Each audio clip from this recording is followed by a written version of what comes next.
Hey, this is Joe Castiglione, and you're listening to Not Another Sox Podcast. Can you believe it?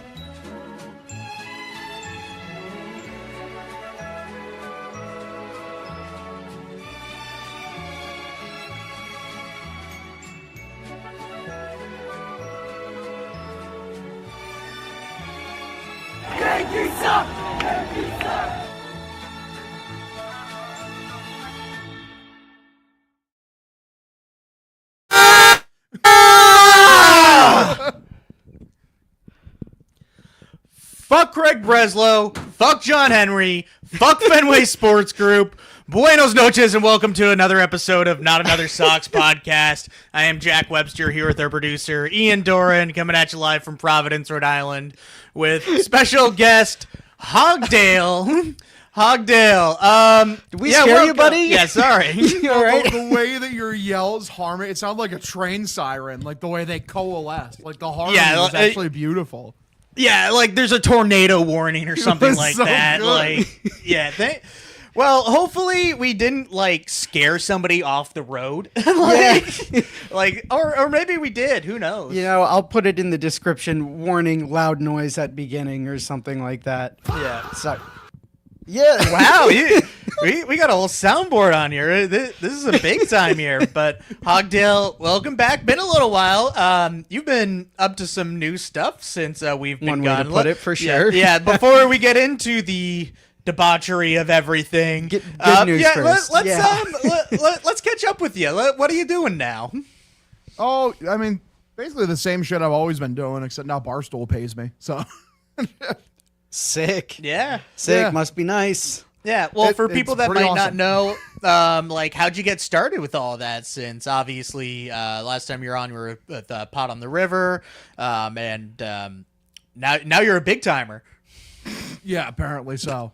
I mean, dude, literally, I guess blind luck, kinda. I mean, at the end of the year, my call of the end of game one of the wild card, like it caught the attention of Dave Portnoy, and he just on a whim hired me. And basically, my life has just been sunshine and rainbows since then, honestly. The Red Sox are doing their absolute best to, tear me down. But, yeah, I'm keeping a positive mood and happy mood for the most part. That's one way to put it. Red Sox actively trying to tear you down. Yeah, at least the Pats are good. At least you're having fun with Pats that. are great. Yeah. Oh, yeah, 100%, man. I went down to Chicago, though.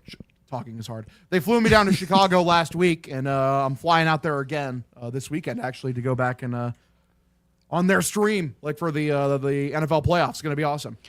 Same. Yeah, they're flying me to Chicago, and I'm gonna get a deep dish pizza. Oh yeah, Hey, all dressed up hot dog. No ketchup on this spicy boy. Where's the cheese? It's under the sauce.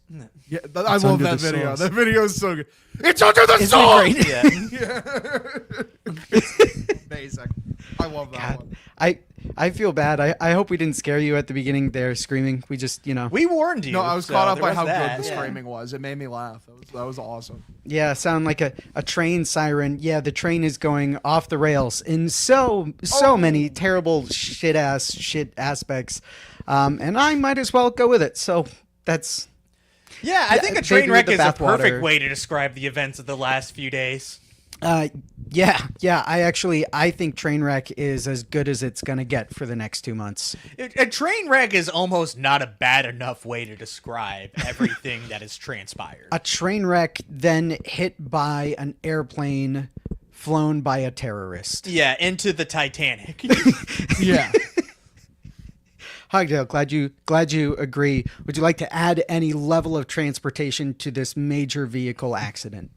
I'm trying to remember what the name of the jets were, that flew the bombs that bombed Hiroshima and Nagasaki. I'm trying to remember what those are called. That's what Craig Breslow has been trying to do to the Boston Red Sox. The Enola Gay. Yeah. Why'd they name it that? Yeah. You didn't have He to. was a little, Yeah. yeah. Woke ruined the Enola Gay. Yeah, what's that? Whoa. What's that blimp that blew up? That's like the Led The Zeppelin. Hindenburg. Yeah, the Hindenburg. Hindenburg. It's the Hindenburg too. Like some hot air balloon accident from Moody's Point. Real ones remember that? Yeah, wow. What a What a fucking deep cut, dude. Thank How you. old are you? 31? 32 32 now? Yeah. Yeah, happy birthday. Not even close, but What, to your birthday? yeah. Okay. It's moving on. Closer to your birthday than Moving my on. birthday. It depends on which way you go. If time yeah. if time goes both ways, probably. I don't know. Yeah. We're about halfway to your birthday. I'm so excited. I'm gonna be old Yeah. and I'm gonna be wise. Happy birthday, except not at all. Wow. Yeah. If you're listening, I love birthday presents, especially so close to my half birthday a month ago. So send me birthday presents. Hogdale, pleasure to have you on, and I would just love to say one of my more favorite and appropriate guests for the absolute shitstorm that we're going to be describing with the events of the last few fucking days. I want to throw it over to you first. How quickly did your stomach turn over to find out that the fucking stiff Craig Breslow lost in a bidding war again? To the Chicago Cubs. And, like, I feel like that's a very key detail. You lost to the Chicago Cubs, who have been described, like, because we've described the Red Sox as operating as one of the premier poverty franchises in terms of teams that are supposed to spend money. The Cubs are like a diet caffeine-free version of you, and they just fucking outspent you. So it really puts into perspective just how dire and bad this situation is. I mean, like, dude, I was live. I was on the playoff stream, like, on Saturday. Oh, no. Oh, no. I was during the Bears-Packers game. I was surrounded by Bears fans who also double as Cubs fans. I was in a cuck chair, literally in the back, just sitting in a cuck chair. Fucking, like, I'm like, as I broke the news, I'm like, oh my God, Alex Bregman to the Cubs. And they were so happy. And I get why they were happy. And I'm like, because I opened the same with, I'm going to kill myself live on air. And they're like, you're going to kill yourself over Alex Bregman? I'm like, yeah, I am going to fucking kill myself live on air because of Alex Bregman. Are you? And I shouldn't have gotten as angry because they don't know the full context. They're not, like, in the Red Sox lore. They don't know about everything that's gone on post-Mookie trade.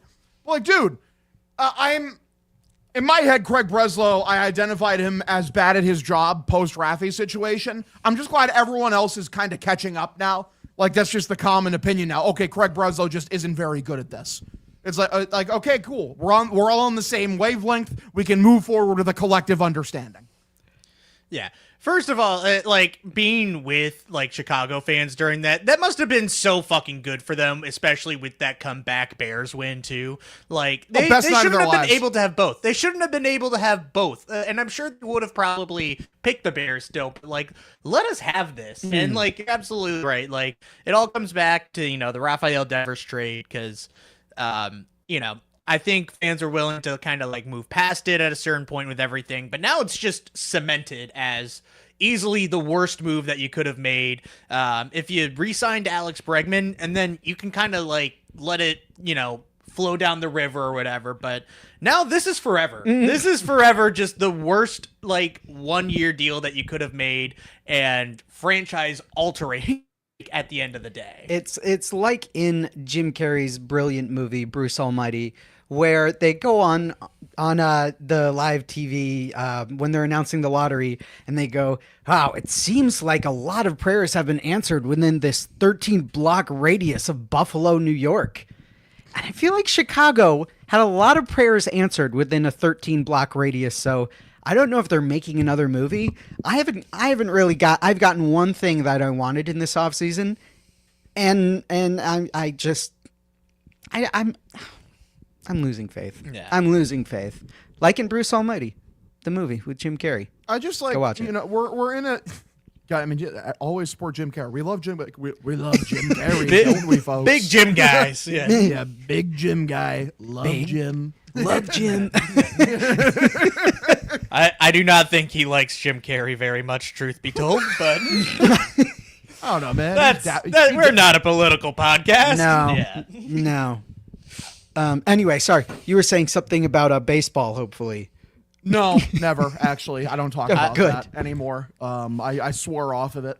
But yeah, I mean, Good for you. because like I remember like at the deadline, the trade deadline, I got a little bit of shit from people I'm like, so the goal of the trade deadline is to make the Boston Red Sox a better team. You traded away Rafael Devers, and you added a whole bunch of basically nothing. So you're a worse team. That's an F.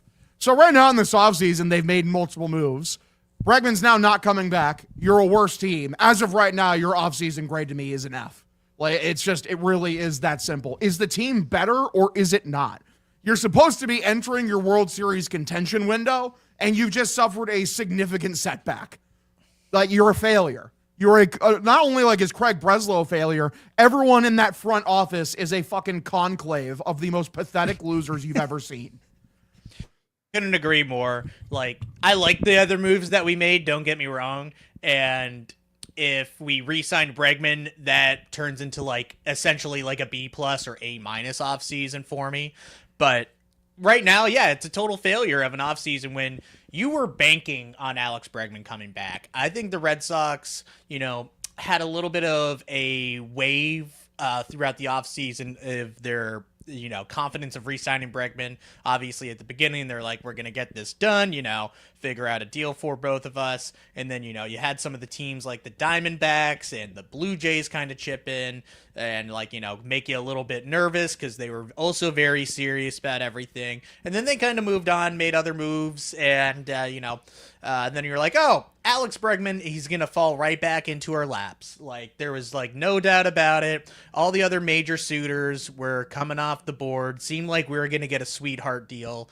And then, one of the teams that were interested in him the last season, big surprise, they still liked him a lot. And they're like, hey, wow, that number's actually not that bad. Let's do that. And let's actually, give him some stability for his family, which is what he's looking for. He doesn't have to worry about being traded because, the Red Sox love doing that to their star players. So just an absolute clusterfuck. They were totally blindsided by it. They weren't we all? They assumed Boris was lying and he wasn't. They tried to call the bluff and they fell flat on their fucking faces. Does $10 million put Bregman in Boston? What part of this contract, either of you, was the nail in the coffin for choosing the Cubs over the Red Sox? Was it $10 million? It's the no trade clause. It's very the trade obvious clause. it was Okay. the no trade clause. Because Alex Bregman correctly identified this dumb fucking team fires executives every 3 seconds. And the new guy who just got here traded Rafael Devers, who was on a 10-year, should have been lifetime contract. So their word means nothing. And I want to make sure wherever I sign, this is the last place I end up in my career. So if you're not giving me a no trade clause, I'm not signing with you. Yeah. I mean, it's not about the money at all. If the Red Sox just gave a no trade clause, they probably could have even saved a little bit more than they could have. Or they would have even compared to it. And, there's the deferrals part of it, which brings down the actual value of everything, too. So it wasn't actually just $10 million. There was going to be, deferrals out to, 2050 or some shit like that. So that, I think, he was willing to do that to, make the number look big and be happy and set his family up well for life, obviously. So it's not about, the dollar signs at the end of the day for him. It was about, being able to live comfortably, have a place to raise his family and his young children for the next few years, and then, probably retire after and move to Arizona. And he clearly wants to compete, right? Yeah. Cubs were in this, Tigers were in this at one point, maybe the Diamondbacks, though never sure how concrete that pursuit was, but Bregman wanted to compete as well as raise his kids, as well as make money. $10 million is a good chunk of change, but imagine at 37, you're raising your kids in Boston, and then you step into Breslow the robot's office, and at 37 years old, he goes, hey, you've been traded to the Marlins. What? Yeah. Excuse me? Hey, guess what? You're going to Cleveland. Yeah, you're going to love Colorado this time of year, buddy. It's the no trade clause. Just bar none. Do you think he takes 165, 5 years in Boston, no trade clause? Do you Without think a he doubt. takes that contract? Yeah. You think he I does? think without a singular doubt, absolutely yes. Why does Bregman take a $10 million haircut to stay in Boston specifically? I think he does like the young guys. I think he does like the situation overall. I think the Red Sox are closer to being a World Series team than the Chicago Cubs. Yeah, I mean, You're in the talk same- about Maybe not anymore, racing but kids, right? You're now in the same league as the Dodgers. And you think you're closer to a World Series than if you were in a American league that is for the most part, completely stinky. Like, yeah. I think it's also he cares about his production too. Fenway Park is tailor-made for a swing like Alex Bregman. His numbers going to be way Wrigley. worse at Wrigley compared to if Yeah. he played at Fenway. Yeah, that's why he didn't sign with the Tigers last offseason. He could have just signed there and been like, Detroit's my home until the end of the career. They're willing to give him 6 years. But I think he wanted to, have a little bit of a prove it year, and he proved it. And he proved it in Boston. And I don't know why, Craig Breslow and the front office were the only ones that were unsure about this. You think he's a fucking stiff? He sucks. He is a fucking stiff. Don't sugarcoat it. He is a inhuman automaton with zero charisma or emotion. He has a complete negative ability to read a room or figure out how to talk to anyone in the slightest amount possible. My toaster upstairs is more personable than fucking Craig Breslow. Like, genuinely. Tell us how you really feel. Please. Yeah, people always come up to me and say, dude, you're such a bootlicker. You never say anything critical about the team. But, I finally opened my third eye. I decided I'd go in a little bit. You attained oneness and peace, and you realized that the Boston Red Sox aren't doing the fucking shit they're supposed to be doing for the fans. But you brought up a really good point. The rest of the AL East, so stinky. In fact, Jack Webster, with our fit check tonight, who are you wearing? Oh, yeah, so I meant to wear a Bo Jackson jersey, but I accidentally got it shipped to my parents' house in Virginia instead of here because I shipped some stuff down there for Christmas just to not have to pack it and everything. So I got this in Cooperstown, New York a few years back, but we got the nice Orioles jersey here. And we have just one of my all-time favorite players, Cal Ripken. Can't go wrong with him.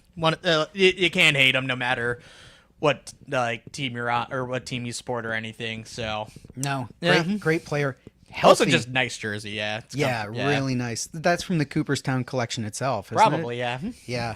I mean, the other nice thing about Cal Ripken, healthy player. He was playing games on games without injuries. Even if he was sick, he was going out there. And I think that kind of segues into what are we looking at with Bo Bichette? Is that a picture of health after watching what happened with Bregman? Do we realistically trust that this team is going after Bo Bichette, or No. are Red Sox Twitter fans? Yeah, Hugdo, I'm with you, dude. After watching this, I agree with what Lou Merloni has been preaching on Twitter. Bo Bichette's probably looking at 9 or 10 years at around $300 million. If someone's going to pay that price, the Red Sox are going to defer that out to the 22nd century. It's insane. It's absolutely goofy. Because Carabas put out a tweet where he was like, Bo's agent's looking at the Red Sox aggressive offer, and I replied to it. And I was like, yeah, 5 years, $100 million, $75 million of it deferred, opt-outs after every year. That's the Red Sox offer to Bo Bichette. The Red Sox have no interest in players playing for their baseball team unless they're making $12.50 an hour. Between $12.50 and $15 an hour. That's why Crochet sticks around, is because that contract, in the grand scheme of these things, is extremely team friendly. And that's why Roman Anthony's going to stick around forever, is because he took $12.50 an hour based on his actual talent level compared to the money he's actually going to be making. If you want to make any sort of real money, they have no fucking interest for you playing for this baseball team. None. I agree. Remind me what Roman Anthony's extension was. It was up to 2. 1 second. Right? It's $100 million plus. I know that. 1 second. Yeah, Definitely. I think there's some escalators in there too, and everything. 8 years, $130 million, and I believe there's there's escalators that could take it up to 230 if he hits every single one of his. Which he already missed one. Yeah. He already missed the Rookie of the Year. Oh, that's right. Yeah, but There's he's gonna win also a MVP the next 10 years. So there's also a club option that extends it another year, and he's basically locked up through his age 30 season. Wow, Red Sox giving out options in case players get old and decrepit. Don't we have the best hospital system in the country? What the fuck is up with being afraid of players getting hurt? And why do they get hurt so goddamn often? It doesn't make a lot of sense to me. But anyway, I'm sorry, Jack Webster. You were saying you fucking love Roman Anthony. Was that what you were gonna say? yeah, Yeah, I do love Roman Anthony, obviously. Like, he's going to be doing a whole lot here. But now you're really depending on Roman Anthony being that dude here. You are. Like, you're an trusting MVP this. candidate. Yeah. Yeah, no, you're literally counting on him to be that 30 home run, 5-6 WAR player, like, right out the gate. And, obviously, I believe that he can be that type of player, but that's not an automatic guarantee with everything. And now your options to get that, like, 4.5 to 6 WAR plus player is pretty much like just Bo Bichette. Because there's no guys really out there that are available for trade. Ketel Marte's staying put. I can't imagine that, too mmany teams are eager to get out of bed with their superstars. Apparently, we're like the only team that loves doing that. So, like... Twice? Yeah, twice. Yeah. So...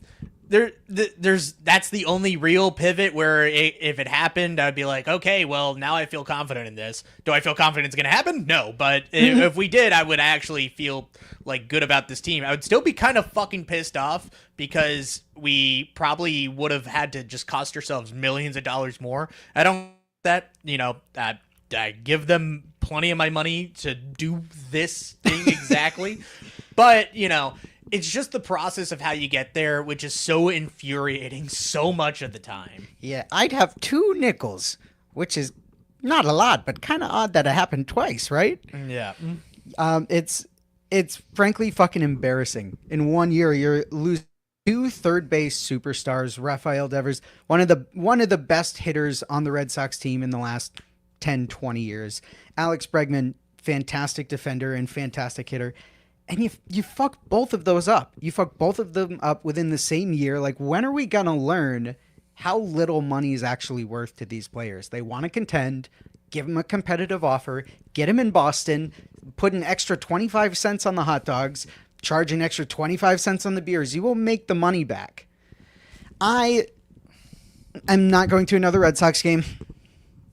Yeah. Okay, Yeah, I will. I will. I'm lying. we I'm literally sorry. have the Fenway Fest vouchers, so We do. we already paid for those. Yeah, true. We have a free game. Jack Webster, you just went to Fenway Fest. Do you feel like you just gave them a ton of money to watch them give it to someone else? Yeah, no. I'm so sorry. To not give it to anyone else? I ever? was going to say, yeah. So, yeah, thank God this didn't happen before or during Fenway Fest, because I think there might have been an actual riot. Yeah. Like, I think, like, people would have started Justified. jumping off that. Yeah, no, exactly. Like, Pitchforks and torches. it would have made January 6th look like a tea party. Yeah, like, there would have been Oh people, my like, Liam actually actually just... would have jumped. It wouldn't have been like a fake video. Like, that would have actually Yeah. happened. Yeah, we're not throwing it. That was a fake video? Oh, man. Rock got me. I'm in a bikini now. I think my favorite part is when they throw him over and you can see that the green Fenway hat is actually a green Fenway fedora. That was the most accurate part Yeah. of the Grok video. But, yeah, I had fun at Fenway Fest. I'm not going to pretend like I didn't. And, I didn't go last year because I was angry at the team for not doing anything. And then they did end up signing Alex Bregman and making the playoffs, even though barely. And, I was like, okay, like, I know they haven't spent any money, but, like, there's still some time. There's still some moves to be made. I want to have some fun in the off season, see our friends and everything. So I was like, I'm gonna go this year, and apparently last year was way better. I had fun. It's mostly a kids event. Like, let's be real here.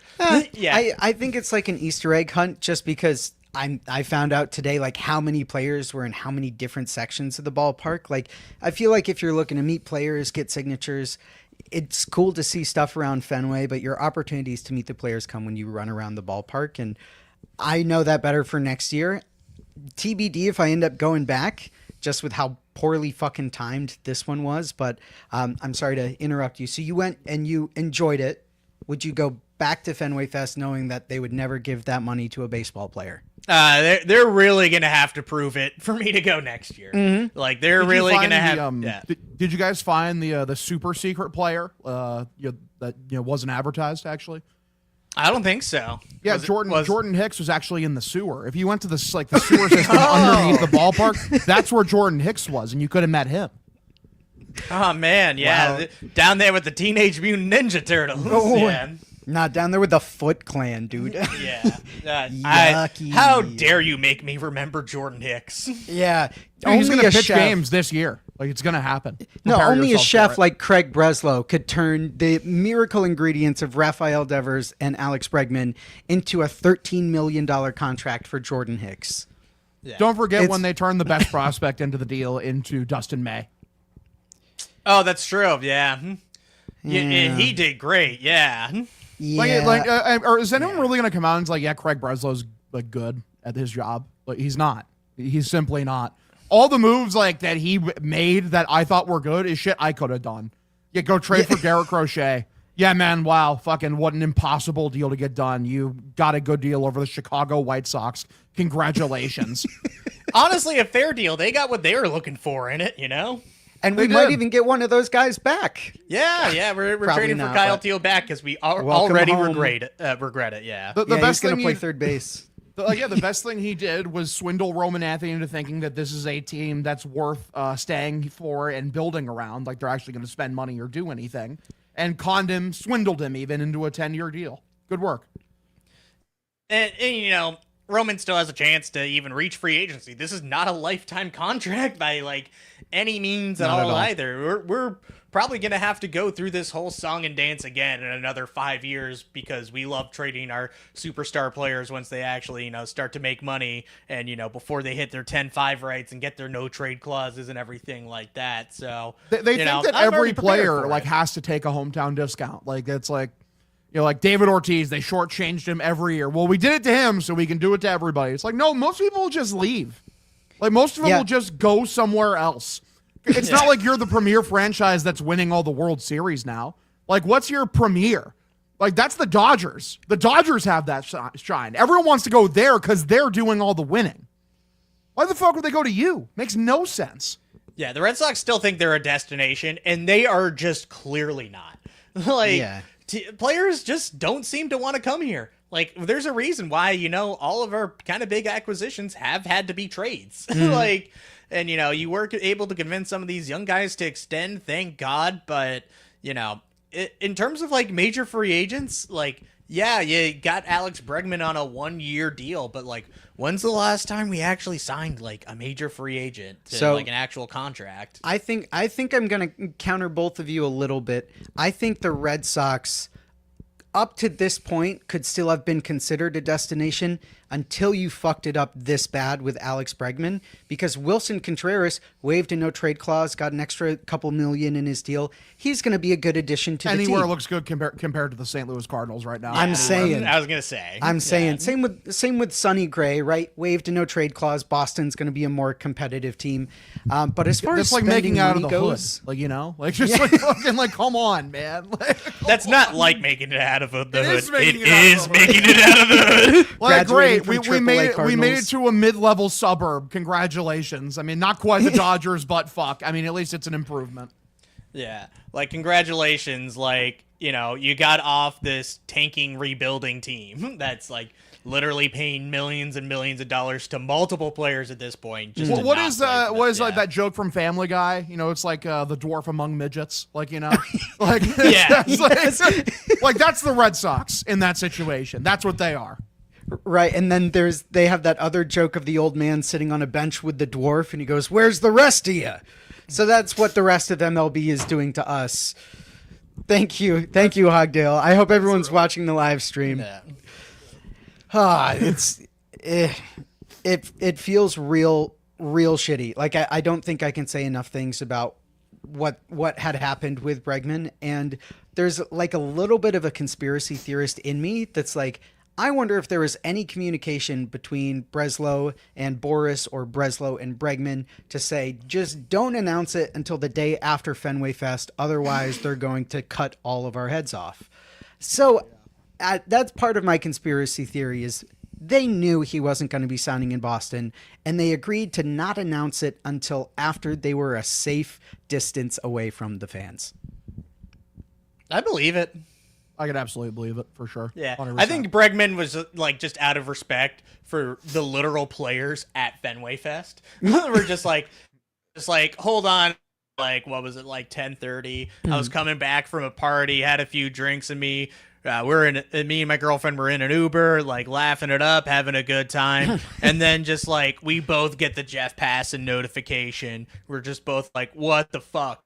And like our Uber driver like I think noticed and like turned off this fun Hispanic, and we just sat in silence, like back to the apartment, like just like Fell deadly silent is what they did. yeah, that's literally what it was like. It didn't ruin my evening. Still had a great time, but yeah, I was just like, this is not the end of the night that I wanted.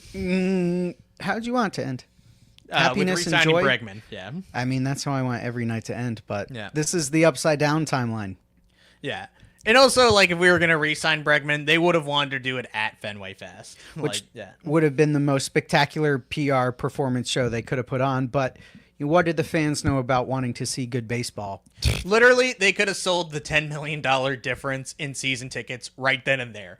Like, they would have made whatever money that, like, they would have had to pay extra back, like, in that room or at Fenway Park right then and there. Right away. Yeah. It would have been fast. You guys ever think about how Craig Breslow is legitimately a worse Heim Bloom? Like, think about like some of the moves he's made that is paralleled to Heim's. There's actually a lot of them when you really think about it. When Heim showed up, it was an organizational mandate to trade Mookie Betts. When Craig showed up, he had a semi-organizational mandate to get rid of Chris Sale. Both of them got less than a bag of potato chips in return.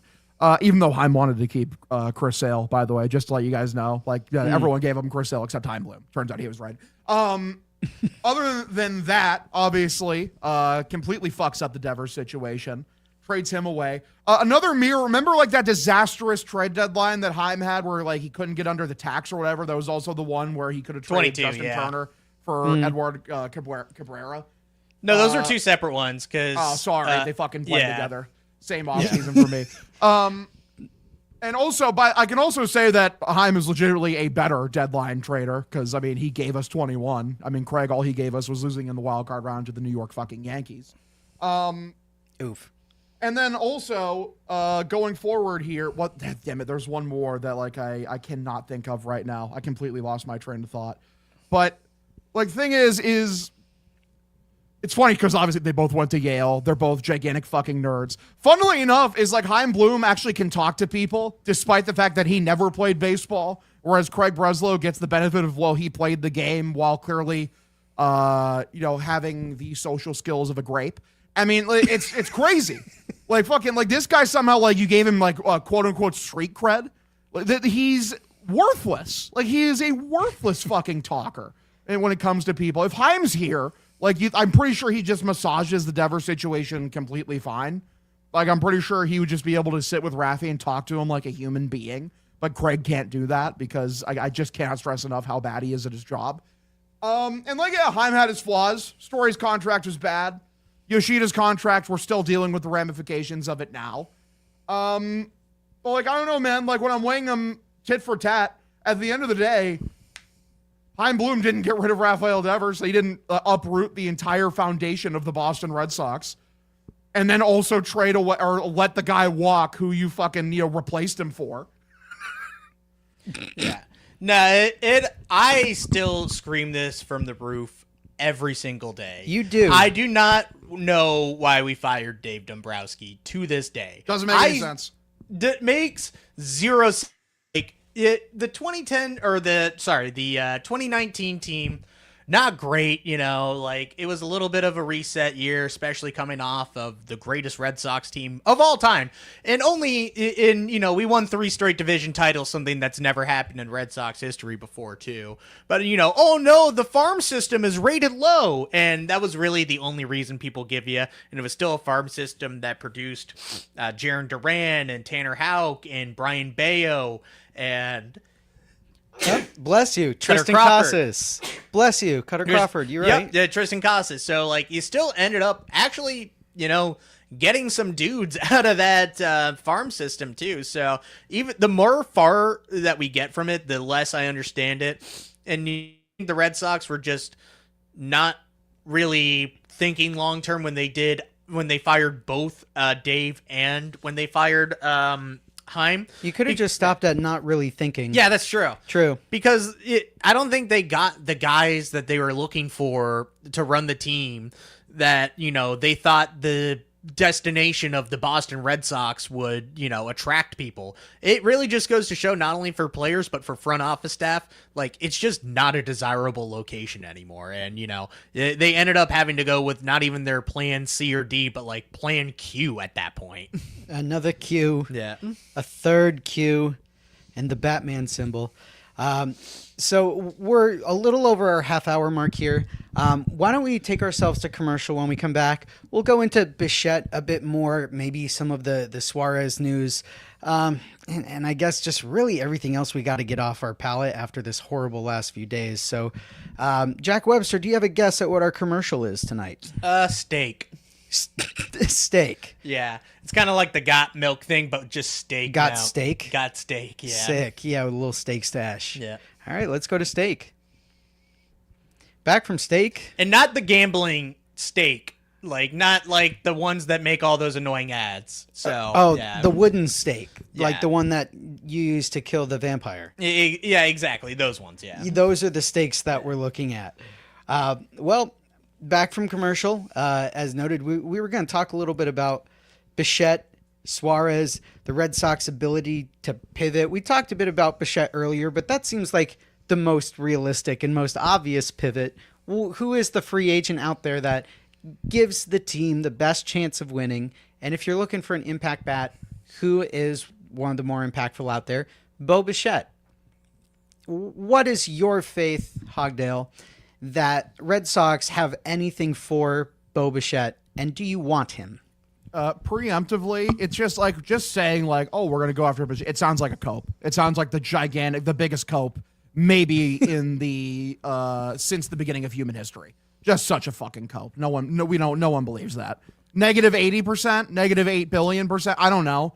Like, yeah, I don't think they're gonna do it. Like I just keep coming back to the word worthless, useless, losers, pathetic. I wish I had a thesaurus open just to really paint the picture of how little my opinion is of the Red Sox front office is right now. They suck so fucking bad at basically every single aspect of their job. It is fucking cartoonish. That Eugenio Suarez is a pivot, potentially, is a suicide-inducing thought. So I agree. I'm gonna pause you right there in that, is there anything that the Red Sox could do with what is available now to regain your graces outside of Bo Bichette? Or does it have to be Bo Bichette to get the fan base interested in this team? Yeah, I mean, I think it had to be Bichette. I mean, like, do they even have like the assets to make the trade that they want to like get like some insane superstar that we're not even thinking of? Because they're trying to get a number 2 for their price for Durant is a 2, and they can't do that. They haven't been able to figure that out. So, I mean, yeah, in terms of the free agent market, other than Bichette, but yeah, I mean, I don't see a pathway there. If you get Bo, fine. You know what? Sucks that Bregman's gone. You still let Devers' replacement walk. You let one of the big leaders in the clubhouse walk. But at least you got a guy who is as good. You can put him at second, and it opens the pathway for Meyer to get everyday at-bats. Yeah. Okay, so Bichette sounds like a good enough pivot to at least keep the fan base alive. Webb, do you like Bichette at all? Oh, yeah. I mean, I never question. really Sorry, thought like he was a true option for us. And there are still some, not red flags, but maybe like yellow or orange ones, especially when it comes to the defense and health as well. And you can, say some of the same things about Alex Bregman as well, especially now that he's going to be older and everything and Bo's a bit younger. So I would actually not even be that surprised if a lot of people in the Red Sox front office even preferred Bo Bichette over Alex Bregman if you're, running it through a computer and telling you who has more value and who's probably going to be a better long-term fit. I'm sure all the numbers do tell you that Bo Bichette probably is that guy that you should sign to the long-term contract and everything like that. But same thing. I have 1% faith that something actually gets done. You can't have the guy that's going to be making more money and more teams are interested be your pivot. This is not that. If anything, it should have been, somewhat the opposite way around where, you're going after Bo and then, he doesn't go to you and then you're like, okay, now we're going to give that no trade clause to Alex Bregman and, seal the deal to bring him back to finish his career in Boston. I just don't really see, the actual likelihood of Bo coming here I would be, ecstatic and, I would still be a bit pissed about the way how things happened, but we would be a better team and an actual contender if we did. And, then you end up maybe still trading Duran or Abreu for a pitcher and it's, maybe not what you ideally were going to get back for something. But yeah, all the other options out there, unless if you're somehow just going to build a super rotation, you're just don't even care. Tampa North. I mean, the pivots that people talk about, we'll build a defensively sound team that is great, great with pitching. It's the dumbest idea maybe I've ever heard in my entire life. You play in the ballpark with the single biggest offensive park factor in the sport, and you want to build a pitching and defense team? Are you a fucking idiot? How stupid are you? That's like trying to build a contact hitting team in fucking Colorado. It's the dumbest thing I've ever heard in my entire life. By the way, I just remembered my biggest tie between what made Heim and Breslow similar. This Bregman situation is Xander 2.0. Yep. This is Craig Breslow's Xander Bogaerts, but it's worse because obviously the foundation of it is the same. Is that this is a guy you wanted, you thought you were going to bring back. There's obviously that reports palpable disappointment. They thought they had the best offer in or a good enough offer in. And then you're blindsided by another offer. For Xander's, it was way more egregious where it's literally signed him to the worst contract in the sport. So this one, you just got edged out basically by not giving out a no trade clause. But in reality, it's the same thing. It's the same situation over again, where you allowed yourself to get played via your own incompetence. That's why, those two, they're so much more similar than people think when you think about the two as executives. Yeah, I guess I kind of overlooked that a little bit just because it feels like a lot of that has kind of happened. It's the Andrew Freeman quote where it's just if you're going to be rational about every free agent, you're going to finish third. And we do finish third every agent very often. They're interested. You don't even know. Oh, they are interested. You wouldn't even believe the amount of fucking They are interest. so aggressive and they're so decisive and they're so willing to get uncomfortable. If I hear the word aggressive offer again, I'm sorry. Just I can't do it, dude. I can't do it. You should catch your spinning roundhouse if you say that fucking thing. You think anyone wants a roundhouse kick to the face while I wear these bad boys? Forget about it. Forget about it. But yeah, sorry to put that off track, but it was driving me crazy. I couldn't remember, and then it finally clicked into my brain.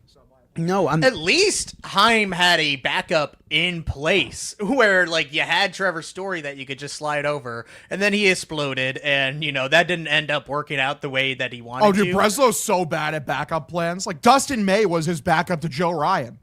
Yeah, dude, it's just this. He's so bad, dude. You could have just had Merrill Kelly for essentially a bag of peanuts, one of our 50 pitchers that we have in the system. No, we're getting this done, and then we don't, and all of a sudden time's out. All of a sudden Alex Bregman gone. All of a sudden you made the team essentially worse. You could have gotten Merrill Kelly for James Tibbs and the ghost of Kelly. Yeah, the ghost of Joe Kelly for Merrill Kelly, but couldn't be done. Couldn't figure it out. So now we're looking at Bichette, who, great arguments, not a picture of health, adds something to the line. If you're building a defense team, he is not your picture-perfect defense team. You're spending money to get Bo Bichette's bat. And aggressive and decisive on this one, you better show up with minimally a 7-year contract just to start your offer. And that's got to be in the 200 range. Anything other than that, Boris is going to play you the same way he did with the Bregman deal. And I don't know if I can take much more of the front office losing deals to Boris clients again and again. Yeah. Makes me I don't so think negative Bichette on is it. Boris. I don't think Bichette is Boris, though. So I think he is somebody else at least. That's good news because Boris has kind of been walking all over us. Like, dude, like it's like Dave Dombrowski is the guy you're negotiating against here. Yeah. So, like, if you don't put forward a real offer, you'll just simply lose because Dave Dombrowski, unlike the limp-dicked loser that is Craig Breslow, will look at like what his team needs and what he wants, identify it, and then he'll just pay the person. It's not hard for him. It's like, listen, it's what got him fired here eventually is because like the reason Dombo got fired is because John Henry felt like he got conned into paying Chris Sale 2 years early. But like, listen, it's his biggest boon and it's his biggest thing mark against him. So now let's look at third baseman in particular because we all love and want Bichette. Hopefully the front office staff does something about that. Again, it seems like we're all pretty reserved. Our other third base options, we have Eugenio Suarez out there, which I'm not crazy about. Jack, I know you like Suarez. Fuck, I have to get a soundboard. Yeah, we gotta get a now. soundboard. I was literally just thinking the same thing. Hold on, I think I have a "that was easy" button, but I might punch myself in the head. And then the other third base option, thankfully, we fucking dodged like crazy today when Arenado went to the Diamondbacks. And you know what? Thank God.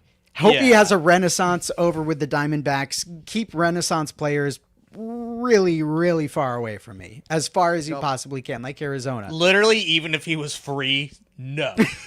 I would rather do nothing than get Nolan Arenado. If that DVD even touches Roadhouse, I will kill you. Yeah, literally it's that. Yeah. A lot of Family Guy jokes tonight. I love it. Jack, I would love for you to start on Eugenio Suarez because you like him. I do. For me, he was supposed to be the complimentary bat. We heard all offseason like they're gonna get one of the big bats and then sign a complimentary one, and that complimentary one ended up being Wilson Contreras, who I'm also very happy with. So Eugenio Suarez, there's a lot of good and a lot of bad too. So I'm gonna start off with the good. 49 home runs. We have not had a 40 home run hitter since JD Martinez. We and before that it was David Ortiz, I think was the last one before that even. So all these great Red Sox teams have had just this prolific home run hitter that hit ball over fence. We had our friends over at Yankees Files on even before the playoffs mention that, teams that out homer their opponents in the playoffs have like a 750 win percentage. So it really did show in the playoffs that, having some power is important. And we did lack that a lot last year. We didn't have anybody that even touched 30 home runs. And we traded away our best power hitter. So we do need a lot of, just pure slugging on this team right now. And that's why, I don't want like a Nico Horner or somebody like that where it's going to be like, sure up the infield defense. I want somebody that's, going to slug and, there is some, red flags for sure when it comes to slightly below average defense. I don't think it's going to kill you. It has been up and down a little bit throughout the few years, and obviously, a lot of strikeouts for a team that already has a lot of strikeouts already. But, you are getting a pretty consistent player at the end of the day. The last 4 years, he's had above, 3.4 or 3.5 F4. And, I feel like if you do sign him, you're getting a player that does help your team and make you better. You're not having a lot of risk of him getting worse than he is right now. Yeah, and I feel like, it wouldn't be a super long-term deal, and I don't care about any of that. But I feel like, at least Eugenio Suarez would make your ball club better for 2026. So, Hogdale, I would definitely love a response. I'm going to do a quick pause here. I was able to pull up the baseball reference for Suarez, who last year had a 3.6 B-WAR. He is from Venezuela, which the Red Sox currently have 3 predominant Venezuelan players, I think 4 actually on the major league roster. And 2021, he hit, what do I have here? 31 home runs and 31 home runs, 23, 22 home runs. He averages 32 home runs a year over his career. And that's also with T-Mobile Park really hurting his power too. T-Mobile, where is that in Cincinnati? Seattle. Yeah. It used to be true. Safeco Field back when it was cool. I still want to call it Safeco Field like all the time. Yeah. Wait, which one's Petco? Oh, that's The San Diego. Thank you. You're talking about Yeah. the Padres. Yeah. So Eugenio Suarez he definitively has pop. Venezuelan player, so he might have a little more, I don't know, family familiarity with other Venezuelan players on the team. Maybe that's convincing to him. And the B War from recent years, I mean, he posted 4 and 22 and then a 2.4 and 23, and it averages between those two numbers coming up to there. So Hogdale, I'm kind of in your camp in that pivoting from Bregman to Suarez is like going from a cheeseburger to half of a granola bar. So what you think about Eugenio Suarez? I mean, his bat profile fits Fenway. It's like you said, he can't defend. He strikes out a shit ton. His under the hood is actually it's actually worse than I thought it was going to be. Honestly, the dude hit 1 billion home runs this year. How the fuck is your xWOBA 42nd percentile? What happened? That's insane to me.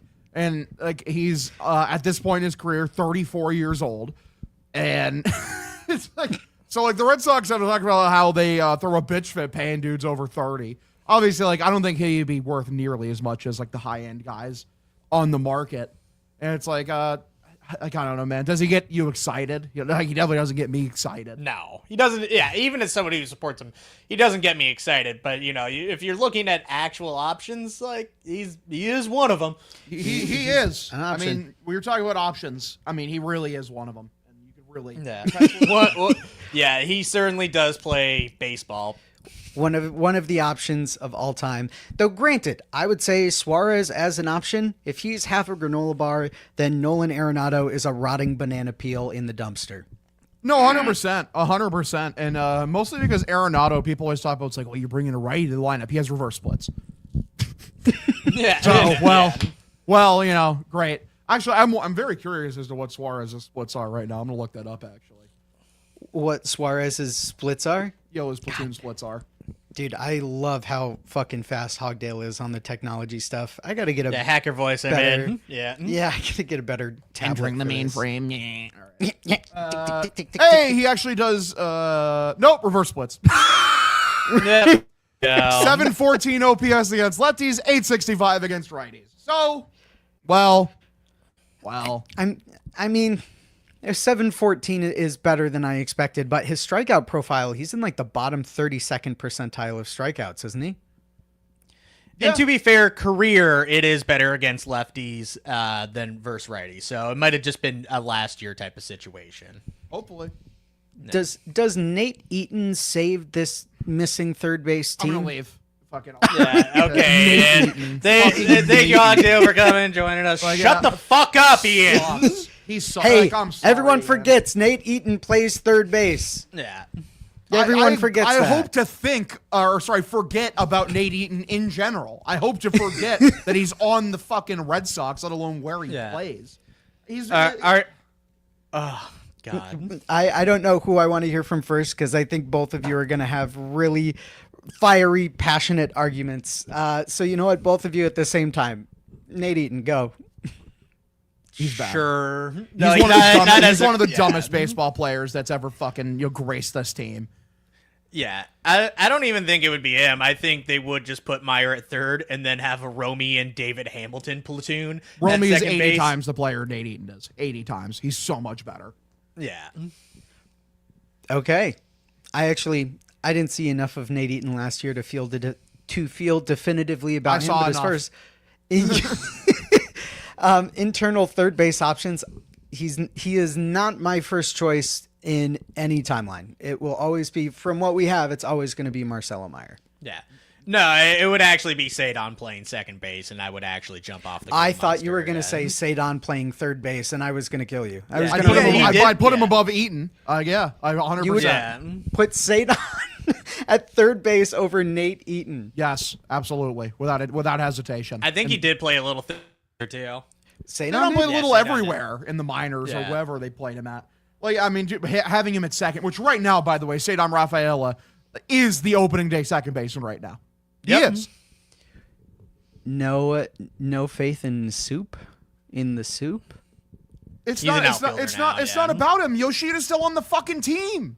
Yeah, you still have 5 outfielders. You still have the logjam that they still haven't addressed because Craig Breslow is a indecisive fucking dweeb. Does Jazz Chisholm not do anything for you? Oh, God. Oh, God.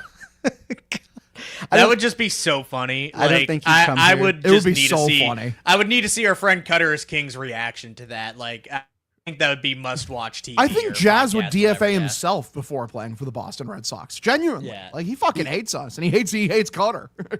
Yeah, he does. Well, Cutter is king, or both.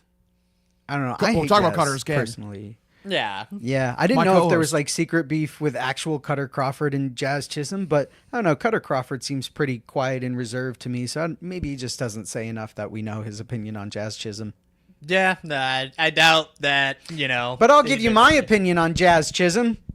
Shut up. Yeah. Shut up. I have no interest in that. Nate Eaton, what would you do with him if you're putting Marcelo Meyer as your starting third base? Do you try Christian Campbell back at second again, or is the defense just not going to improve enough that he fills that hole? I need to No, emphasize a point here. I'm pulling up the defensive run save leaderboard because I didn't realize the sheer scope of how bad Christian Campbell was until I looked at the defensive run saved leaderboard. Like, Wasn't it negative 14? yes, but that's not emphasize it. Who was second worst on the Red Sox, and how many defensive runs saved did they have? I would have to guess it would be Trevor Story, and it would probably be like -3 or 4. It's so Campbell finished minus 11 total. Oh, No, sorry, minus 16 total. Well, he's minus 11 here. So minus 16 total, and Story finished at minus 7 at second last. So Campbell was 9 defensive runs saved behind Story, and Story played basically the entire season, whereas Campbell played 2 months. That's how bad he was at second base defensively. And meanwhile, in center field was genuinely his best position. I think he's only like a -2 or a -3 defensive run saved in center, as opposed to a -13 at second base. yeah. I wonder if Trevor Story's DRS was affected by Campbell's defense at second base. As far as chemistry with your players go, like the Keystone players probably need to have the most chemistry, and I'm sure teaching the new kid second base at the major league level might affect your level of DRS too. But you don't believe in Campbell because you don't think he plugs the defensive water spout that the Red Sox have been He's releasing. a left fielder. The Red Sox He have is. admitted Yeah. he is a left fielder, which is one of the main reasons why, the people who run the team, like, you need to clear up the logjam, because Campbell's position is left field DH. Like, he should be rotating between the two. You know, like how Craig always it talks about and jerks off to the thought of rotating the DH position. So you throw Yoshida in a ditch somewhere, and then you trade Duran. Your outfield is a combination of Roman Anthony, Cedar Rafaela, Wilyer Abreu, and then your fourth outfielder is Christian Campbell, and he rotates in at left field, and then whoever needs a day off or a day off their feet, they rotate in at DH, and on the day they rotate, that's when Campbell plays left field. That is what you do. Congratulations, I should be running the fucking Boston Red Sox. I know what I'm doing better than Craig. Holy fuck. So that's a great point, Hogdale. Webb, in left field, would you put Christian Campbell or Jarren Duran? Well, I mean, you can just have the luxury of both? Of both, yeah. But of sending Christian Campbell down to Worcester to at least start the year, and if anybody goes down, you do have somebody that I still believe can be, a very serviceable and plus major leaguer. Hopefully, a lot of the muscles ends up staying on, and he finds a little bit more consistency, because he did look really good when he first started off the season, and won Rookie of the Month in April. So I think that player is still in him, but I don't think you can count on it either. I'm not sure I'm comfortable with saying that Christian Campbell my fourth outfielder DH entering in the season, if injuries happen and that ends up happening, that's a great insurance plan. That's probably one of the better insurance plans that, this organization has right now, because at a lot of other positions, you have none at catcher. You don't really have much at first base if you're not sure what you're getting out of Tristan Casas. Like, you have nobody in the infield that you can really, project to be a regular everyday starter that's down in like Worcester or even like Greenville right now, or Portland, I should say.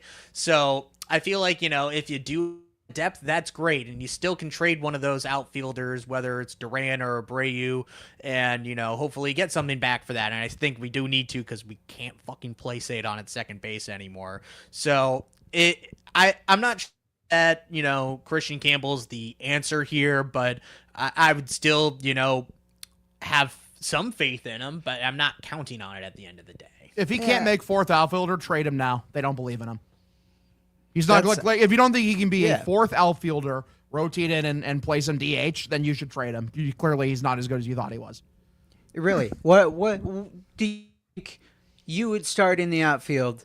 Christian Campbell over Nate Eaton? Is that what you're telling me? In a fucking Is that what you're heartbeat. saying? Nate Eaton does not have potential. Nate Eaton is Nate fucking Eaton. He runs fast and is extremely stupid and is one of the dumbest baseball players I've ever seen. Yeah. Wow, won't mince words on that one. And then you have half of a backup plan at shortstop because you move Meyer over there, but that means Sadon is your second baseman. Yeah, also true. Yeah, Again. and then you have Nick Sogard being your everyday second baseman. You know what? I'm with Ed Hand on this one. I like Nick Sogard on this team. I wish there were other options, but as far as guys that plug holes, Nick Sogard does a great job of filling the void. I take him as a bench bat 100 times out of 100 over Nate Eaton. Nick Sogard, that is a lunch pail guy. That's a guy, man. Like, you could just count on him, man. You just look at him and you feel good. Hey, he was our starting second baseman in the playoffs. And he was good. He was good. And he was good. He was in the playoffs. He was like one of the best three hitters that we had. Yeah. Had that hustle double, I think made a nice defensive player too as well. Oh God, so. you just made me remember. You just made me remember Durant's playoff. Oh my God, get him off the team, dude. Oh my God. Yeah, he had a rough. Yeah, leader of the team. So though. did Like, almost that's the your entire leader. team. Yeah. Yeah. Well, Jack and I talk about it all the time because it's funny. In his 11 plate appearances, Jarren Duran had 1 hit, and in his 11 plate appearances, Wilyer Abreu had 0 hits, which are two guys you expect and hope to be offensively productive in those scenarios. I will say I don't think Wilyer was healthy at all. At least No, Wilyer they has the needed excuse him. of he was hurt. Yeah. Yeah, they needed him, and he showed up. They were like, "Who's gonna cover your shift?" And he was like, "I got to bandage up. I'm coming in. Yeah, I'm coming we to can't work." have Massa out there. No, Duran we was so can't. bad in left in the playoffs too, man. He's so bad in left in general. It's mystifying how bad he is in left, considering how good he is in center field. Is there a potential for? I know we're nearing the end of the episode, but is there a potential for a bounce back? Do you think because of how well Duran performed in left field in 24 and how mediocrely he performed in left field in 25? Is there a bounce back in 26? I mean, I wouldn't put it completely off the table. I mean, I think he could probably do it. I don't know. It doesn't make sense. Fenway's left field is the easiest left field in the sport. You can basically put anybody out there, and it's easy, but he can't figure it out. Yeah, like Nate Eaton. Mm-hmm. Yeah, well, Nate Eaton, I think, genuinely did play a better defensive left field last year than Jarren. I'd have to look up the numbers on that. That might be true. And, that says a lot, because Nate Eaton is fucking... I can't even find And the you words. do have that Roman Anthony kid that actually looked Roman's very great good at wherever you put him. He was one of the best defensive right fielders in the sport in Fenway's right field, which is one of the hardest right fields to play in the sport. It's like a second center field. Which is why I also like I like the idea of keeping Abreu, because he is a 2-time Gold Glove outfielder at Fenway, which, I would even say he's better than Mookie out there, and that's saying a lot. That is saying a lot. That's just me. Ignore that beep. That's just me coming back in here. So the last thing I'll ask both of you guys, it's not really a game. It's a rating system for where we are. And Webb, you've played this one many times.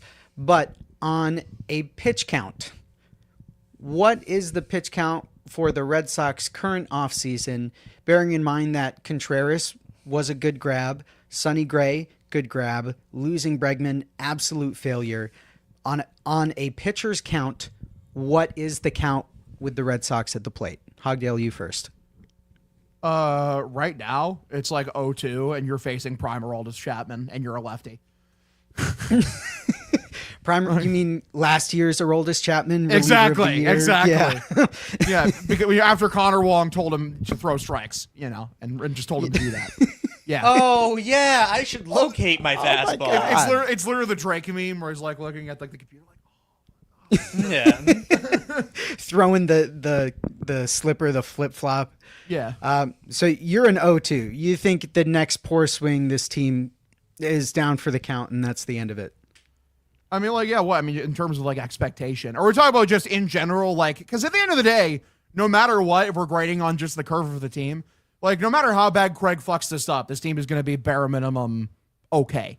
Like I think worst case scenario is, like, a couple games over 500. Like, because, like, the foundation that Chaim Bloom left for him, by the way, is extremely, extremely rock solid. Like, there's only so much I can hate the team when you have Roman Anthony, who was the sunshine of my life. No. Well, tell him you said so.